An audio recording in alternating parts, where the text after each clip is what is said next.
Kinabanggi, haros mapano ang ground floor kan Robinsons Mall nin mga amay nagpila para sa maghapong jobs fair kan Miyerkules, Hunyo 17, parte pa kan ika-78 Charter Anniversary Celebration kan Naga. Kadaklan, mga bagong graduar, may mga maut magtrabaho overseas, asin mga dati nang nagtrabaho sa ibang kumpanya. Katuwang kan Department of Labor and Employment asin Metro Naga Public Employment Services Office ang iba pang ahensya sa one-stop shop nin mga rekisitos sa pag-apply nin trabaho siring kan SSS, NBI, Pag-ibig asin PSA. 11,500 na job vacancies ang ipigtangro sa mga aplikante. Aminado kan Dole, pirang kumpanya ang apektado kan krisis sa enerhiya, alagad padago sana ang ahensya sa paghanap din mga oportunidad para sa mga Bicolanong nangangaipong trabaho. Lain kaini, epektibo sa Disyembre 1, madudugangan pa nin 25 pesos an 455 pesos kada bulan na minimum wage sa Bicol. Sa talaman kan Metro Peso puon Enero sagkod Mayo, 1,734 households ang nadugangan nin 9,570 pesos ang kita kada bulan. Huli kan mga programa sa empleyo. Alagad igwaman giraray kinagahanap nin oportunidad sa luwas ka nasyon. Kaya presente sa Jobs Fair ang Department of Migrant Workers tangani magpaliwanag kan proseso asin rekisitos na mas madali kung gigibuhon online.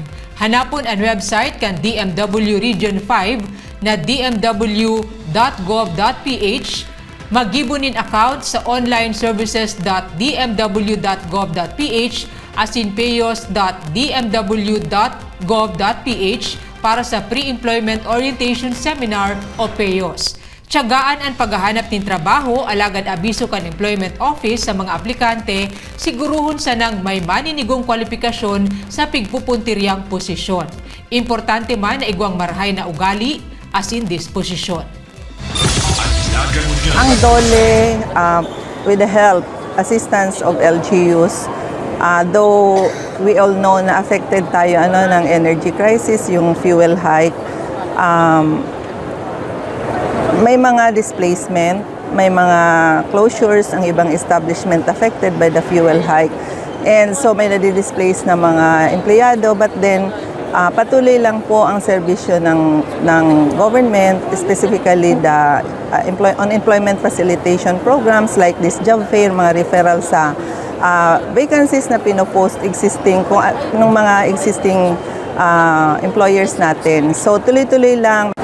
Best Employment Public Employment Service Office, talagang everyday may hiring, may local hiring, may special recruitment activity, may overseas recruitment dun sa ground floor ng Dole Building, Peso Naga sa City Hall. Ang pinaka number one na basic requirements mo niyan para sa mga job seeker. Number one, computer literate. Iyan ang pinaka basic mo niyan. Nakaipuhan nila. And then, syempre,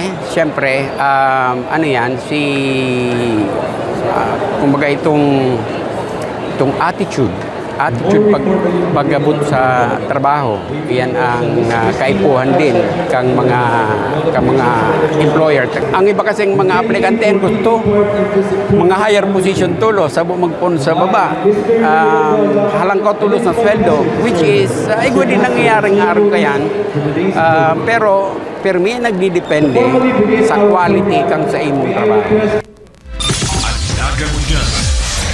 Durante kan Jobs Fair, naitalaan 11,000 na aplikante, 18 digdi ang hired on the spot. Ika ako, kita ang Naga. Antabayan ang iba pang impormasyong may kinaaraman sa lambang na genyo. Ang Naga ngunyan, sa ngaran kan sa Kuyang Pag-iriba sa Public Information Office na pinamamayuhan ni Jason Yola. Ako si Riza Mustar Santos. Diyos mabalos.